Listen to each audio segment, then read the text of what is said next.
नमस्कार दोस्तों, आशा है आपकी पढ़ाई बहुत ही अच्छी चल रही होगी। आप सारे सब्जेक्ट्स को बैलेंस करके चल रहे होंगे। मैंने बैलेंस वर्ड इसलिए यूज़ किया क्योंकि चाहे आप प्रीलिम्स की परीक्षा दे रहे हों या मेंस की तैयारी में जुटे हों, जो 69वीं की मेंस की तैयारी में जुटे हैं, आप अगर रिज़ल्ट को देखेंगे, चाहे वो प्रीलिम्स का रिज़ल्ट हो या मेंस का रिज़ल्ट हो, तो चीज़ें अब काफ़ी चेंज हो रही हैं। सिचुएशन अभी काफ़ी बदल रहा है। जो हालत 67वीं में था वो हालत 68वीं में नहीं रहा, और बहुत सारी ऐसी चीज़ें जो 68वीं में हुई हैं वो 69वीं में नहीं होने वाली हैं, और जो 69वीं के प्रीलिम्स में हुआ है वो 70वीं के प्रीलिम्स में नहीं होने वाला है। तो आपको जो है सारे सब्जेक्ट को एक समान बैलेंस करके चलना होगा। प्रीलिम्स में जैसे आप हमेशा से इकोनॉमी और पॉलिटी को हम थोड़ा इग्नोर करते चले आ रहे थे, तो इस बार कमीशन ने झटका दे दिया हमको। पॉलिटी और इकोनॉमी से काफ़ी क्वालिटी सवाल उन्होंने पूछ लिए, तो अब हमको क्या होगा, पॉलिटी और इकोनॉमी काफ़ी डिटेल से पढ़ना होगा। आप अगर 67वीं का रिजल्ट देखेंगे, फाइनल रिजल्ट देखेंगे, तो उसमें काफ़ी मेरिटोरियस स्टूडेंट्स हैं जिनका सिलेक्शन सिर्फ और सिर्फ ऑप्शनल की वजह से रुक गया है। उनके GS1 में मोर देन 180 मार्क्स हैं, GS2 में मोर देन 150 मार्क्स हैं, लेकिन ऑप्शनल में 120 130 होने की वजह से उनका रैंक लिस्ट में नाम नहीं आया।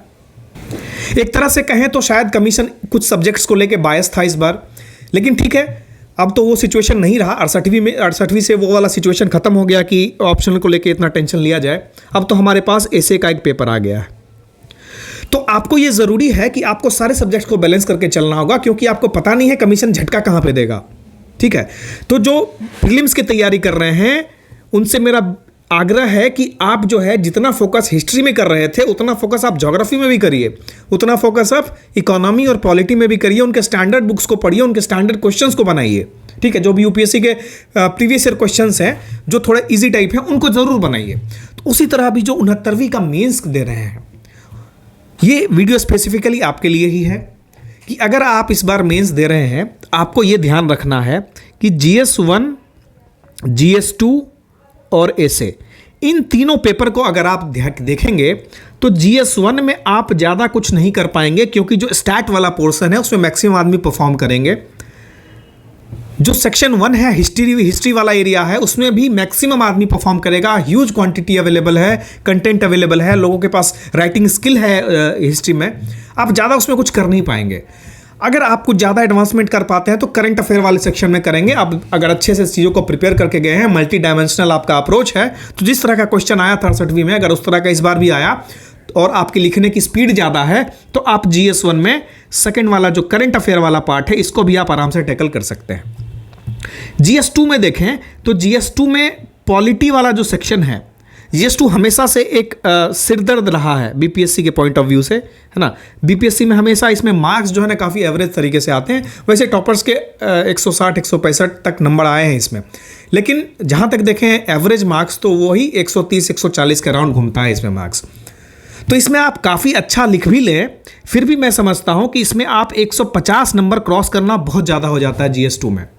आप साइंस टेक में मार्क्स ले आएंगे, आप पॉलिटी वाला एक सर्टेन सेक्शन जो ऊपर का शॉर्ट नोट्स है उसमें आप नंबर ले आएंगे, लेकिन जो डिटेल 38 नंबर वाला है उसमें मार्क्स लाने में बड़ी मेहनत करनी पड़ती है। और किस तरह का क्वेश्चन आएगा, किस तरह का इंटरप्रिटेशन वाला क्वेश्चन पूछता है, उसमें बहुत ज़्यादा स्कोप है BPSC के पास खेलने का। तीसरा एरिया आता है ऐसे। अगर आप ऐसे के जो इसका तरीका है पूछने का BPSC का, अगर उसको आप ध्यान से समझें तो ऐसे का है जो एरिया 300 नंबर का है। इस 300 नंबर में ये 3 ऐसे पूछते हैं। अगर आप ऐसे पे ध्यान दें, अगर ऐसे पे आप कंसंट्रेट करें, तो जितना एफर्ट आप इसको प्रिपरेशन में लगाएंगे, आप ऐसे की प्रैक्टिस करके उतना उससे कम एफर्ट में कहें तो आप उससे ज़्यादा मार्क्स ला सकते हैं। और जिस तरह से 67वीं के टाइम पे ऑप्शनल एक डिसाइडिंग फैक्टर बना था रैंकिंग में और सिलेक्शन में, इस बार 68वीं से ऐसे जो है वो एक सिलेक्शन फैक्टर बना हुआ है। जिसका ऐसे में अच्छा मार्क्स आया उसका समझो इन हो गया, और ऐसे में जैसे जैसे ऐसे में एलिवेट हुआ आपका रैंक एलिवेट होता जाएगा। इसमें कोई दोहराई वाली बात नहीं है, इसमें कोई संकोच वाली बात नहीं है। अब ये देखने वाली बात रहेगी कि 68वीं का जब मार्क्स आता है, जब मेंस का रिजल्ट आएगा और जब मार्कशीट हमारे पास आएगा फाइनल रिजल्ट के बाद, तब देखने वाली बात होगी कि बीपीएससी का मार्किंग पैटर्न कैसा है। तब हम उससे कुछ समझ के फिर अपने मार्किंग पैटर्न को उस अनुसार से ढाल सकते हैं। पर हमारे पास जो भी एग्जाम्पल है एसए के मार्किंग पैटर्न का, वो यूपीएससी है और यूपीपीसीएस है। इसको देख के हम अपने मार्किंग पैटर्न को डिसाइड कर सकते हैं और ऑन एन एवरेज मार्किंग को देख सकते हैं कि इस तरह के लिखने में हमको कितना परसेंट मार्क्स मिल सकता है। ठीक है, तो ये जरूरी है कि आप एसे के जो बेसिक मूल मंत्र है इसको लिखने का, उसकी तकनीक को आप समझें। उसकी तकनीक को सीखने का एक ही मात्र तरीका है कि आप एनफ प्रैक्टिस करें। अगर आप मेंस में बैठ रहे हैं और एटलीस्ट आप 20-25 ऐसे लिखे हुए नहीं जाएंगे तो आप में वो फ्लेयर डेवलप नहीं होगा। फ्लेयर मतलब कि आप कोई भी ऐसे टॉपिक को देखे, आपने उस पर तुरंत ब्रेनस्टॉर्मिंग चालू कर दिया, ब्रेनस्टॉर्मिंग चालू करते आपने उसमें कंटेंट लिखना शुरू कर दिया। आपने जो कंटेंट लिखा वो सिर्फ फैक्चुअल ही नहीं बल्कि आर्गुमेंटेटिव है। वो आपके पॉइंट ऑफ व्यू को प्रूव करना चाह रहा है, आपके बैलेंस ऑफ माइंड का प्रूव करना चाह रहा है, आपका जो न्यूट्रल स्टैंड है उसको प्रूव कर रहा है, और आपके ऐसे में उचित जितना फ्लो चाहिए, जिस तरह का फ्लो चाहिए वो मेंटेन हो पा रहा है। वो तभी पॉसिबल है आप जब नंबर ऑफ क्वेश्चंस को प्रैक्टिस करें, नंबर ऑफ एसेज को प्रैक्टिस करें।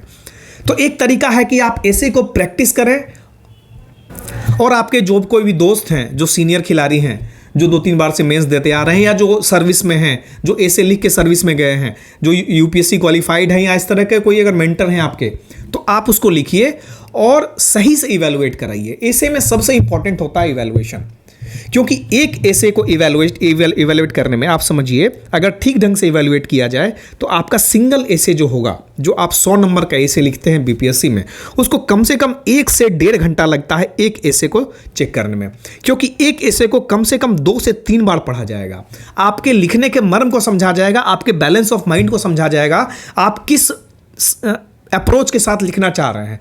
तब जो एग्जामिनर है आपके कॉपी को एक सही रिमार्क दे पाएगा कि ये जो बंदा जो लिखा है वो सोच क्या रहा है, ठीक है, और उसका डायरेक्शन क्या है, ये किस दिशा में इंप्रूवमेंट करने लायक है, ताकि इसके मार्क्स जो हैं वो इंप्रूव हो। तो पहला तरीका है कि आप अपने किसी मेंटर से जांच करवा लें। दूसरा तरीका यह है कि आप क्या करें, किसी भी बढ़िया संस्थान में आप क्या करें, एक टेस्ट सीरीज ज्वाइन कर लें। चाहे आप टेस्ट सीरीज ज्वाइन करें, आंसर राइटिंग जो भी है वो आपके पसंद का होना चाहिए, इसमें कोई आप पे प्रेशर नहीं है, लेकिन आपका वो विश्वासी होना चाहिए। आप जरूर उसके इवैल्यूएशन को किसी एक एक्सपीरियंस खिलाड़ी को दिखाएं कि उन्होंने जो इवैल्यूएशन करके दिया है, that evaluation is satisfactory, that evaluation matches the requirement of what a civil servant aspirant should write like. ठीक है, जो एक सिविल सर्वेंट का एस्पिरेंट है वो उस तरह का लिखता है, और उस तरह की मार्किंग जो है, उस तरह के रिमार्क्स जो उसको दिए जा रहे हैं, उसकी कॉपी को सही से इवैल्यूएट किया जा रहा है। ये नहीं कि आपने ये कोट लिखा, बहुत अच्छा कोट लिखा, मजा आ गया, ये सब नहीं। आपने जो वो कोट लिखा, is that relevant to the argument that you have placed after the quote, या फिर जब कोट से पहले आपने कुछ आर्गूमेंट लिखा है, क्या उस आर्गूमेंट से उस कोट में फ्लो मैच हो रहा है। ये रिमार्क देने वाली चीज है। अगर ये मैच नहीं हो रहा है, ये रिमार्क आपको नहीं मिल रहा है, that means your evaluation is not proper. तो we are getting an enormous number of request कि हम लोग जो है ऐसे के लिए कुछ लाएं। तो देखिए अभी हमने क्या किया था, हमने एक अपना मेंस टेस्ट सीरीज लाया था। इस मेंस टेस्ट सीरीज में हमने 6 नंबर ऑफ सेक्शनल टेस्ट दिए थे, कि जो GS1 section 1, GS1 section 2, GS1 section 3, GS2 section 1, section 2, section 3, सबके अलग अलग एक एक सेक्शनल टेस्ट होंगे, और एक round of full length test होगा जिसमें हम लोग GS1 का करेंगे, GS2 का प्रैक्टिस करेंगे, और एक ऐसे का टेस्ट होगा। मतलब आप एक बार बीपीएससी से पहले बीपीएससी टाइप कंडीशन में एग्जामिनेशन दे सकते हैं। ये हमने मेंस टेस्ट सीरीज में व्यवस्था करके रखी। फिर 70th बीपीएससी की जो प्रिपरेशन कर रहे थे, जिनका हमारे दक्ष बैच में पॉलिटी फिनिश हो गया था, उनका रिक्वेस्ट था कि सर हम आंसर राइटिंग नहीं कर पा रहे हैं। हमने फ्री में आंसर राइटिंग स्टार्ट किया वेबसाइट पे, तो उसमें भी रेस्पॉन्स जो है सब लोग ज़्यादा अच्छे से नहीं दे रहे थे। फिर उन्होंने कहा सर आप कुछ कोर्स ही स्टार्ट करिए जो आंसर राइटिंग का हो। तो ठीक है, हमने कंसिडर किया उसको, और हमने क्या किया, एक कोर्स स्टार्ट किया पॉलिटी का, आंसर राइटिंग का। इस आंसर राइटिंग में हमने क्या किया है, 12 आंसर आपके इवैल्यूएट किए जाएंगे, उसके मॉडल आंसर आपको दिए जाएंगे। अपार्ट फ्रॉम दैट 4 एसेज की भी आपको प्रैक्टिस कराई जाएगी। आप इस ऐसे की जो प्रैक्टिस की बात मैंने की थी, आप यहां से भी प्रैक्टिस कर सकते हैं। आपकी पॉलिटी की भी प्रैक्टिस होगी और आप ऐसे कोई प्रैक्टिस कर सकते हैं। फिर एक टाइप के कैंडिडेट थे जिनको सिर्फ और सिर्फ ऐसे की रिक्वायरमेंट थी कि उनको एनॉर्मस नंबर ऑफ एसेज लिखने हैं, उनको संतोष नहीं हो रहा है उनको। तो हमने कहा चलो ठीक है, हमने क्या किया, अभी हमने एक ऐसे मॉड्यूल लाया है। ये मॉड्यूल सिर्फ और सिर्फ ऐसे को कैटर करेगा। हम इसमें क्या है, हमने इसमें 2 मॉड्यूल रखा है, डिपेंडिंग ऑन द आपका कितना हंगर है लिखने का, आप कितना लिख पाएंगे, आप 5 लिख पाएंगे या 10 लिख पाएंगे, हम लोग दोनों को कैटर करेंगे। हम लोग की जो इवैल्यूएशन होगी that will of top notch criteria. हम लोग के जो इवैल्यूएटर हैं, she is UGC NET qualified English literature professor at Delhi university as well as she has appeared for the UPSC interview several times. तो she will be evaluating copies of this essay module. तो इस ऐसे module की copy वो जांचेंगी और हमने एक जो हमारा फर्स्ट मॉड्यूल है इसमें हम 5 ऐसे जांच के देंगे, सेकंड मॉड्यूल में हम 10 ऐसे की इवैल्यूएशन करेंगे। ये इवैल्यूएशन हिंदी और इंग्लिश दोनों में अवेलेबल रहेगी। हम आपको क्या करेंगे कि एक क्वेश्चन देंगे, आपको उस पर आंसर अपलोड करना है लिख के। 3 से 4 दिन के बाद हम लोग ये इंश्योर कर रहे हैं कि 3 से 4 दिन का लैग टाइम हो, ताकि आपका जो अगला टेस्ट है, इस अगले टेस्ट से पहले आपको आपकी पिछली लिखी हुई कॉपी मिल जाए। तो उसके बाद जैसे ही आपको उस टेस्ट की कॉपी मिलेगी, तब तक आपका दूसरे टेस्ट का क्वेश्चन अपलोड हो जाएगा। अगर सपोज आप इस डेट में क्वेश्चन नहीं लिख पाते हैं तो कोई बात नहीं, आप अगले दिन लिख दीजिए, वो आपकी फ्लेक्सिबिलिटी रहेगी। And this you can do till 69th mains. 69th mains तक आप कभी भी ऐसे को लिख सकते हैं, अपलोड कर सकते हैं, हम आपको इवैल्यूएशन करके देते रहेंगे।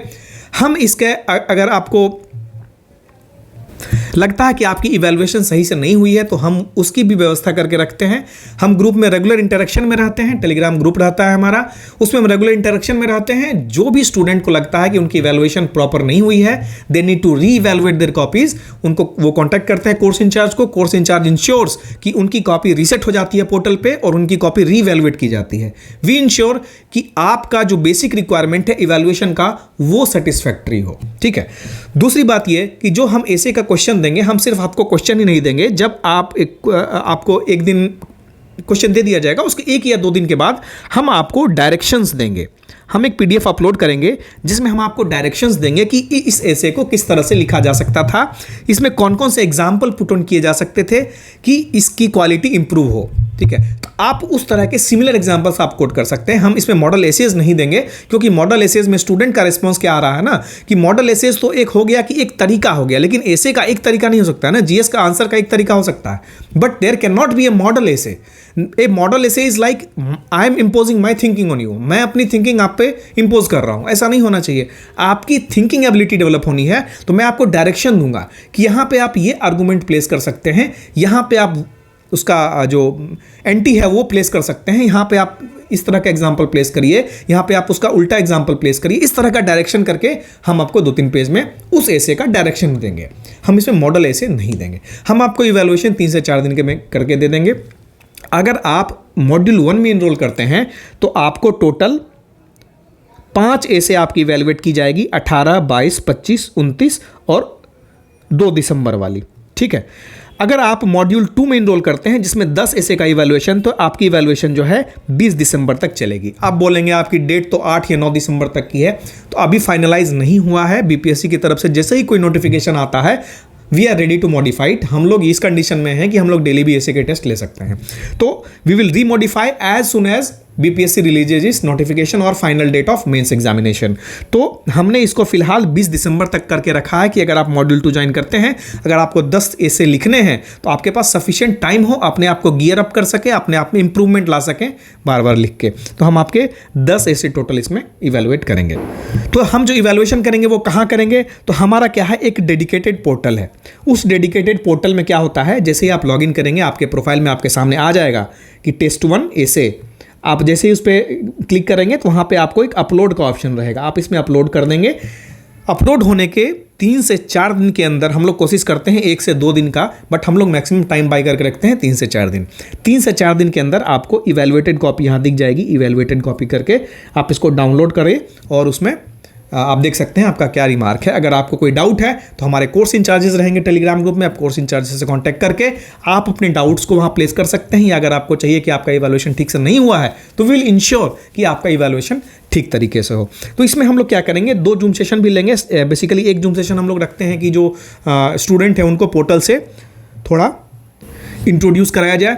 उसके बाद दूसरा तीसरा सेशन जो रखते हैं वो जनरली एक कुछ ड्यूरेशन में रखते हैं कि जो उनको दिया जा रहा है, चाहे हम इसमें डायरेक्शंस फॉर मॉडल आंसर देंगे या जो टाइप ऑफ क्वेश्चंस देंगे उसमें उनको क्या कुछ लग रहा है कि हम अपनी क्वालिटी को इन्हांस कर सकते हैं या उनके कुछ ग्रीवांसेस हैं तो उन ग्रीवांसेस को हम डायरेक्टली सुनते हैं instead of through course incharges. Regular time पे कोर्स इंचार्ज के थ्रू आएगा और 2 से 3 जूम इंटरव्यूज हम लोग, जूम मीटिंग्स करेंगे हम लोग। उसमें क्या करेंगे, हम लोग डायरेक्ट 1-to-1 बात करेंगे स्टूडेंट से, ठीक है। उसके बाद ये दोनों भाषा में रहेगा क्या, बिल्कुल, ये हिंदी में भी रहेगा और इंग्लिश में भी रहेगा और दोनों के डायरेक्शंस आपको दिए जाएंगे इसमें, ठीक है।